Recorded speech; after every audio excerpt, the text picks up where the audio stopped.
देखिए आप सबका स्वागत है। आज हम स्टार्ट करेंगे अंसाल। वैसे अंसाल तो हमने एक सेट में कराया है, एक देख लीजिए उसको। और यहाँ पे आज हम अंसाल बंद कराएंगे। तो 2023 का सबसे पहला सेट है, उसको आज से हम स्टार्ट कर रहे हैं। और आपको डेली वीडियो अब मिलेगा हर एक सेट का हल। तो इसके लिए आप चैनल को सब्सक्राइब कर लीजिए और लाइक कीजिए, शेयर जरूर कीजिए ताकि आपके दोस्तों को पास ये जाए और इसे लोग देख सकें। तो चलिए स्टार्ट करते हैं। तो सेट वन है ये,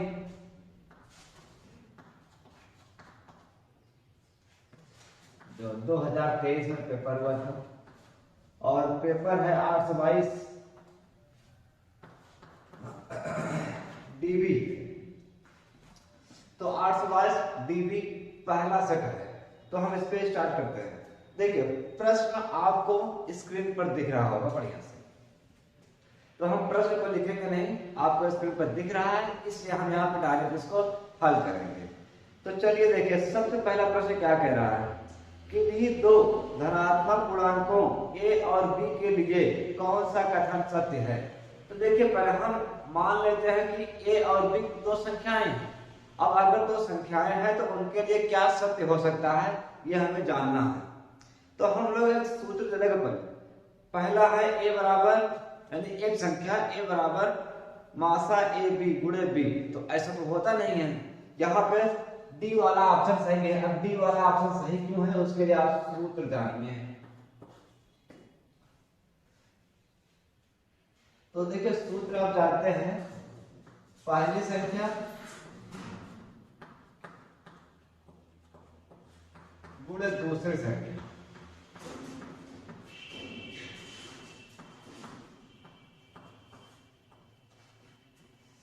फिर बराबर मासा गुणे लासा। ये देखिए, तो ये हमारा सूत्र है। तो अब इसी के आधार पर हमारा सवाल बनाया गया है। उसमें क्या है, पहली संख्या को a कहा गया है, दूसरी संख्या को b कहा गया है। तो a गुणे b बराबर मासा गुणे लासा। लेकिन इस प्रश्न में हमने मासा कोष्टक में a b कर दिया है। इसका मतलब है कि दो संख्याओं a और b का मासा और गुणे लासा। लासा किसका निकाला गया है, दो संख्याओं a और b, यानी a और b का लासा गुणे a और b का मासा। वो संख्या किसके बराबर हो, इनका गुणा उनके संख्याओं के गुणनफल के बराबर होगा। तो अतः हमारा डी वाला ऑप्शन सही है, जो आपको स्क्रीन पर दिख रहा होगा। डी वाला ऑप्शन बिल्कुल सही है। तो अगला हम दूसरा प्रश्न देखते हैं।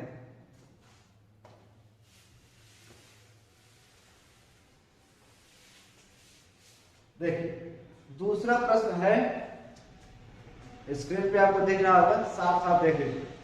एक शून्येतर परमेय संख्या और अपरमेय संख्या का भागफल होता है। तो चार ऑप्शन है।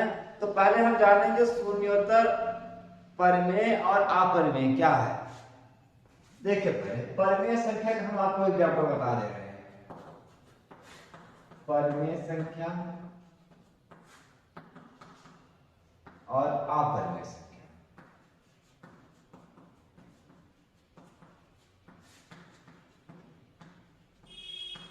तो देखिए परमेय संख्या क्या होता है, अपरमेय संख्या क्या होता है।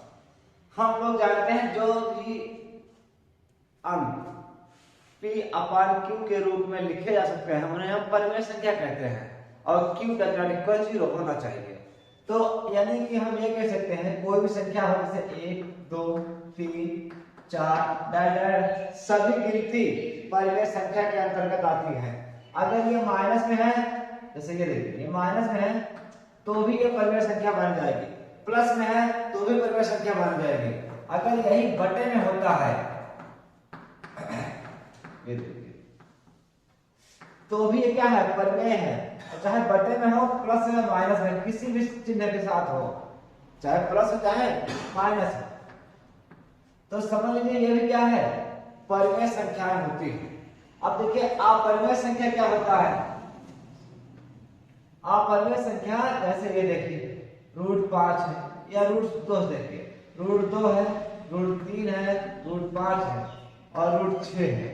ऐसे जितने भी रूट में संख्याएं हैं जिनका वर्गमूल नहीं हो सकता है वो सभी संख्याएं अपरिमेय संख्याएं होती हैं। अब अगर हम यहाँ पे आपको एग्जांपल दें कि √4 क्या है, तो √4 एक परिमेय संख्या है, क्योंकि इस 4 का वर्गमूल 2 हो जाता है, तो ये क्या है, परिमेय संख्या है, अपरिमेय संख्या नहीं है। तो देखिए हमारा प्रश्न हमसे क्या कह रहा है, प्रश्न कह रहा है कि परिमेय संख्या और अपरिमेय संख्या का भागफल क्या होता है। तो देख लीजिए, मान लो कि ये परिमेय संख्या है और ये अपरिमेय संख्या है। अगर हम दोनों को प्रश्न के अनुसार भाग करते हैं, भागफल, तो परिमेय संख्या और अपरिमेय संख्या को अगर हम भाग करते हैं, अब बताइए क्या इसका भाग क्या बन सकता है। आप इसको हल करेंगे तो उत्तर क्या आ सकता है, क्या इसका हल परिमेय संख्या के रूप में आ सकता है, नहीं आ सकता है। जो अपरिमेय संख्या वो अपरिमेय संख्या ही रहेगी। अगर आप इसे हल करेंगे थोड़ा हल कर सकते हैं, √2 का गुणा भाग कर सकते हैं, ये देखिए हमने भी कर दिया √2 गुणा भाग। अब यहाँ बचेगा √2 और नीचे हो सकता है 2 अकेले, अब ये इससे कटेगा नहीं, तो यही ऑप्शन रह जाएगा।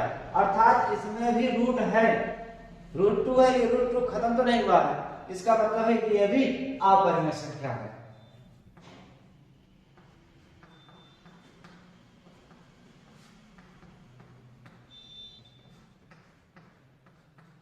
तो अपरिमेय संख्या है और हमारा ऑप्शन नंबर बी सही है। यहां पर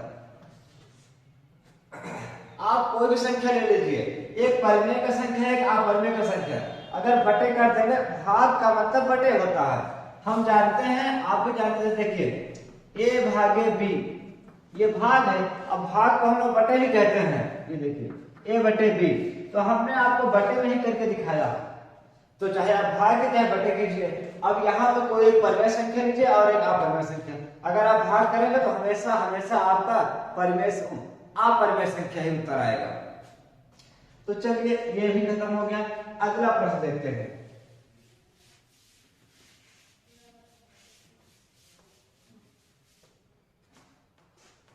तीसरा नंबर क्वेश्चन हमारा ये दिया है,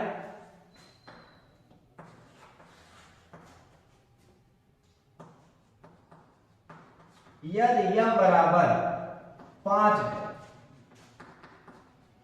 और यम बराबर यम प्लस 7, तो हमें मान ज्ञात करना है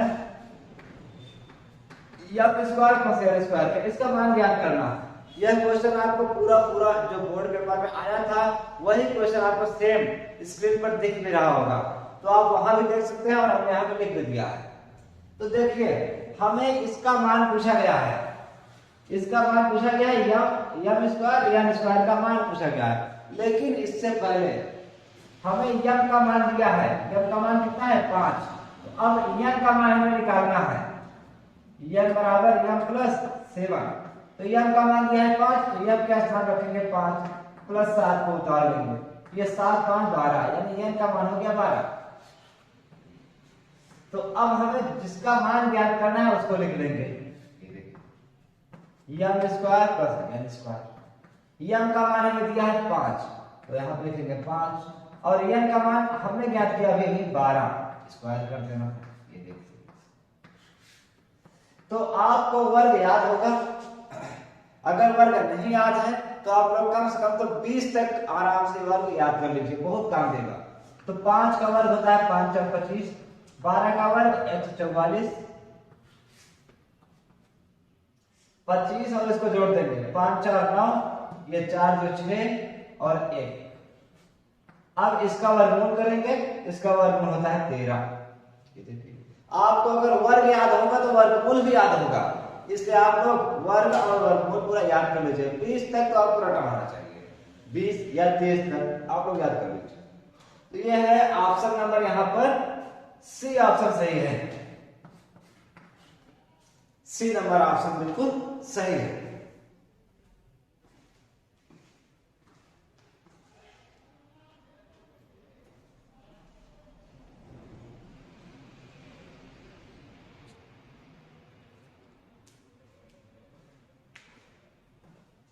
तो अगला क्वेश्चन देखिए,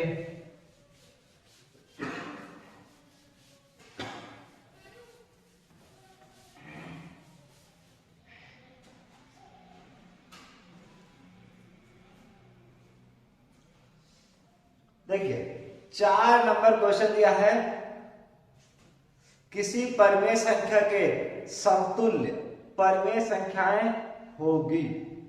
यानी कि मान लीजिए कोई एक परिमेय संख्या है, उसके समतुल्य कितनी परिमेय संख्या हो सकती है, यही हमारा प्रश्न पूछा गया है। तो देखिए इसको हम ऐसे हल करते हैं।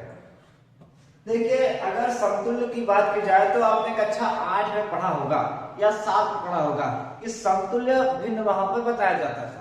अब समतुल्य होता क्या है इसको समझ लीजिए। जैसे मान लो हमने एक संख्या ले लिया 2, अब 1/2 है, अब इसके समतुल्य कितनी संख्याएं बन सकती हैं, चलिए हम आपको बना के दिखाते हैं। जैसे हमने यहाँ पे 2/4, फिर दूसरी संख्या यहां लिख दिया 3/6, 4/8, 5/10 और 10/20। ये मान लीजिए 100/2। तो ऐसे ही हम कितनी संख्या बना सकते हैं, बहुत बना सकते हैं। तो लेकिन ये सब इसके बराबर है। कैसे बराबर है ये देखिए, इसको हम काटेंगे, 2 1 2 2 2 4, यानी कि इसका उत्तर बचा 1/2। इसको भी काटिए, 3 1 3 3 2 6, इसका उत्तर बचा 1/2। इसको भी काटिए, 4 4 4 2 8 1/2। इसको काटिए, 5 5 5 2 10, इसका भी उत्तर आया 1/2। इसको काटिए, 10 1 10 10 2 20, इसका उत्तर आया 1/2। ये देखिए 100 100 100 200, इसका भी उत्तर आया 1/2। यानी कि इन सभी संख्याओं का उत्तर जो है कितना है, 1/2। यानी कि सभी सवाल जो हमने लिखे थे वो सब 1/2 के बराबर है, मतलब उसका समतुल्य है। तो अर्थात हम ये कह सकते हैं कि किसी भी एक परिमेय संख्या के समतुल्य अनंत और अपरिमेय, यानी कि अनंत अपरिभाषित। तो हमारे ऑप्शन में है अपरिभाषित, जिसको हम अनंत कहते हैं। अपरिभाषित संख्याएं हो सकती है इसके समतुल्य। तो हमारा डी ऑप्शन बिल्कुल सही है। अपरिभाषित का मतलब होता है बहुत ज्यादा, इतना ज्यादा कि उसकी हम परिभाषा नहीं कर सकते कितना ज्यादा। तो इसके समतुल्य अपरिभाषित, यानी डी वाला ऑप्शन हमारा सही है।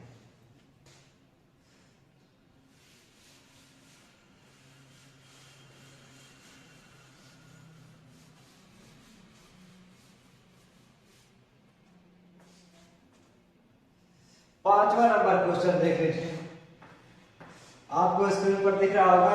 तो हमसे पूछा है 2 समीकरण है और इसमें से ये है, तो उसमें बताओ कि ये क्या होगा। A1/A2, B1/B2, C1/C2 हो तो चारों ऑप्शन में कौन सा सही होगा। अगर ये प्रश्न आपको पेपर में आता है, वैसे इस टाइप का एक प्रश्न पेपर में जरूर आएगा, तो आपको एक प्रश्न तैयार करने के लिए हम आपको इस तरीके का जो भी इसका सूत्र है, 3 सूत्र होते हैं, तीनों सूत्र हम आपको इसको याद करा दे रहे हैं। तो सबसे पहला देखिए, हम कोशिश करेंगे आप बढ़िया से इसको समझ सकें। यहां से स्टार्ट करेंगे। इसका सबसे पहला ऑप्शन होता है A1/A2 बराबर B1/B2। फिर दूसरा ऑप्शन होता है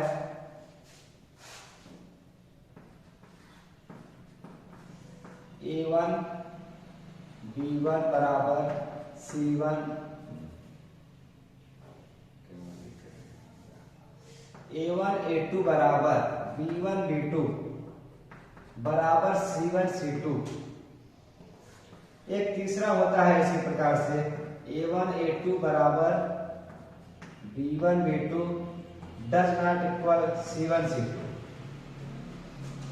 तो देखिए इसमें तीन तरीके के सवाल बनता है। अब तीनों तरीके के सवालों का आंसर क्या होगा उसको हम आपको याद करवा दे रहे हैं, आप भूलेंगे नहीं जल्दी से। देखिए अगर A बराबर B, यानी दोनों ही बराबर हैं, तो समझ लीजिए केवल एक हल है, अद्वितीय हल है। क्या है? अद्वितीय हल है। तो इसमें हम बताएंगे द्वितीय।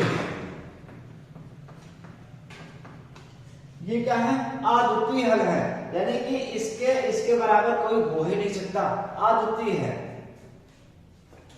और जो अद्वितीय है, ये अद्वितीय है, तो इसका मतलब है कि प्रतिच्छेद करता है। देखिए अद्वितीय है, इसका मतलब केवल एक हल है। अद्वितीय है मतलब केवल एक हल है, केवल एक हल है।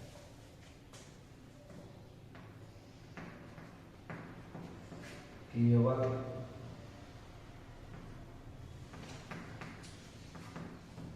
एक हल। देखिए जब केवल एक हल है, तो अब देखिए एक हल कब होगा? जब रेखाएं प्रतिच्छेद करती हैं तभी तो केवल एक हल होगा।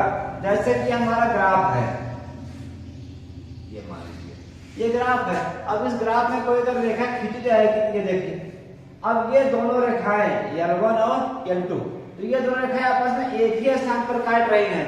इसका मतलब ये प्रतिच्छेदित करती हैं। कैसा है ये? प्रतिच्छेदित करती हैं या प्रतिच्छेद करते हैं, यह प्रतिच्छेद करते हैं। और दूसरा, अगर तीनों बराबर हैं, A1/A2 बराबर B1/B2 C1/C2, तीनों बराबर हैं, तो ऐसी स्थिति में ये केवल एक है। अब ये अनंत हल है या अपरिभाषित हल है, अनंत हल है। और जब ये अनंत हल है, इसका मतलब है वो समपाती है। क्या है ये? समपाती है। अब समपाती का मतलब क्या होता है? अगर हम आपको ग्राफ में दिखाएं, समपाती का मतलब एक के ऊपर एक, एक के ऊपर एक, एक के ऊपर एक। जैसे देखिए कोई एक रेखा है L1, अब इसी के ऊपर L2 भी है, इसी के ऊपर L3 भी है, यानी कि अब इसी के ऊपर ही सभी रेखाएं हैं, वो समपाती होता है। यानी एक के ऊपर एक, एक के ऊपर एक रखते जाओ। और तीसरा आता है ये A1/A2 B1/B2 और does not equal C1/C2। जब ऐसी स्थिति हो तो हम आपको बता दें ये बहुत आसान है। इसमें आपको लिखना है कोई हल नहीं है। देखिए जहां पर नहीं है वहां पर कट गया, इसका मतलब कोई हल नहीं है। हम इस पे यहां लिखेंगे कोई हल नहीं है। और जब कोई हल नहीं है, इसका मतलब है कि वो समांतर, वो क्या है? समांतर रेखाएं।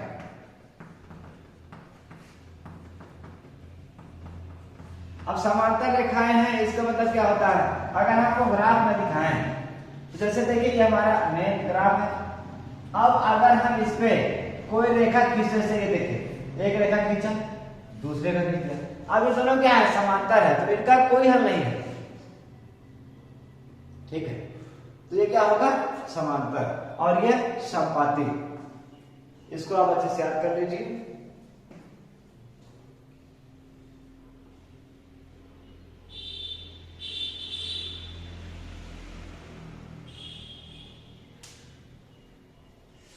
तो अगर आप इसको याद कर लेंगे बढ़िया से, तो आपको ये प्रश्न इसी में उत्तर आ चुका है। अब उत्तर क्या है देखिए, यहां पर है A1/A2 बराबर C1/C2, मतलब सब बराबर हैं। तो ये है हमारा दूसरा वाला ऑप्शन। दूसरा वाला क्या है? अनेक हल है और समपाती है। तो हमारा उत्तर समपाती सही है।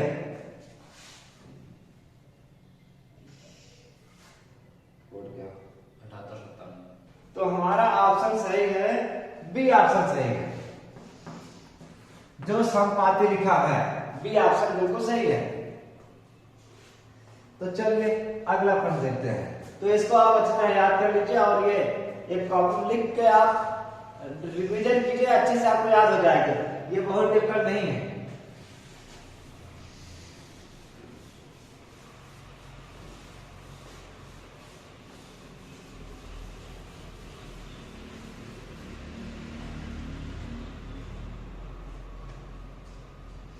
और अगला सवाल है, छठवां क्वेश्चन है, किसी संख्या का 1/3 भाग 21 के बराबर है, वह संख्या क्या होगी? क्वेश्चन बहुत ही आसान है। किसी संख्या का 1/3 भाग, प्रश्न आपको दिख रहा होगा स्क्रीन पर, बहुत ही इजी प्रश्न है। हम मानते हैं मानक वह संख्या x है, मानक संख्या x है। तो अब लिखेंगे प्रश्नानुसार।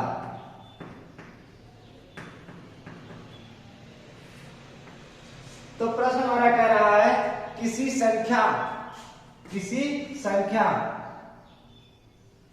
का 1/3 भाग, थोड़ा इसको हम लिख के आपको समझा दे रहे हैं। किसी संख्या का 1/3 भाग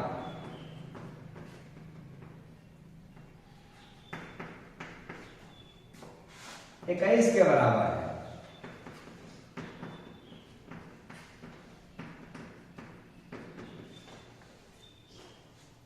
तो देखिए यहां पर इतना अलग है, किसी संख्या यानी x है उसका 1/3, ठीक है, किसी संख्या का 1/3 भाग 21 के बराबर है। बस हमें इतना ही करना था।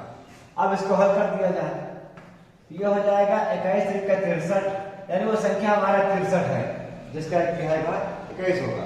तो ऑप्शन नंबर सी सही है। बहुत सिंपल क्वेश्चन है।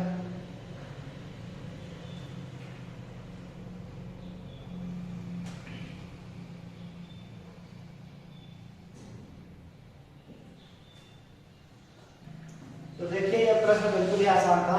प्रश्न क्या था, एक बार फिर समझ लीजिए। किसी संख्या का 1/3 भाग 21 के बराबर है, वो संख्या क्या होगी? तो हमने माना वह संख्या x है, और प्रश्न के अनुसार संख्या x है उसका 1/3 भाग 21 के बराबर है। अब इसी को हमें हल कर देना है बस।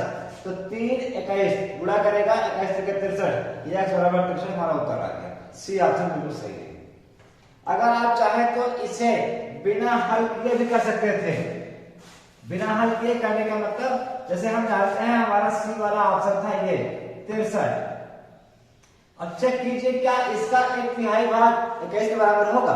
देख लीजिए, इसका तिहाई कर दो, ये देखिए 3 दूना 6 3 के 3, इसका उत्तर 21 आएगा। अर्थात हमारा सी वाला ऑप्शन बिल्कुल सही है। और किसी को आप 3 से भाग करेंगे तो 21 उत्तर नहीं आएगा।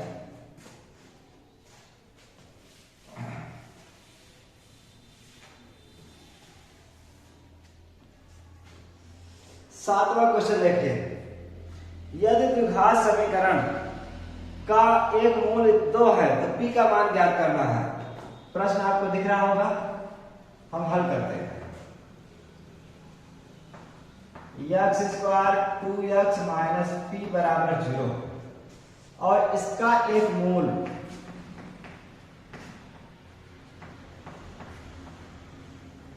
-2, तो हमें p का मान ज्ञात करना। तो देखिए पहले अगर इस टाइप का क्वेश्चन आता है तो समझ में बहुत ही इजी क्वेश्चन है।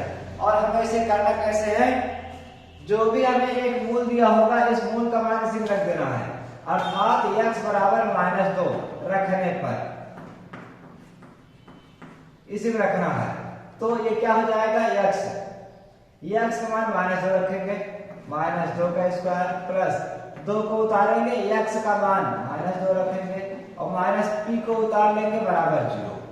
अब ये 2 दूना 4 हो जाएगा, अब फिर 2 दूना -4 -p बराबर 0। 4 में 4 घट गया 0, तो 0 का मतलब है नहीं, -p बराबर 0।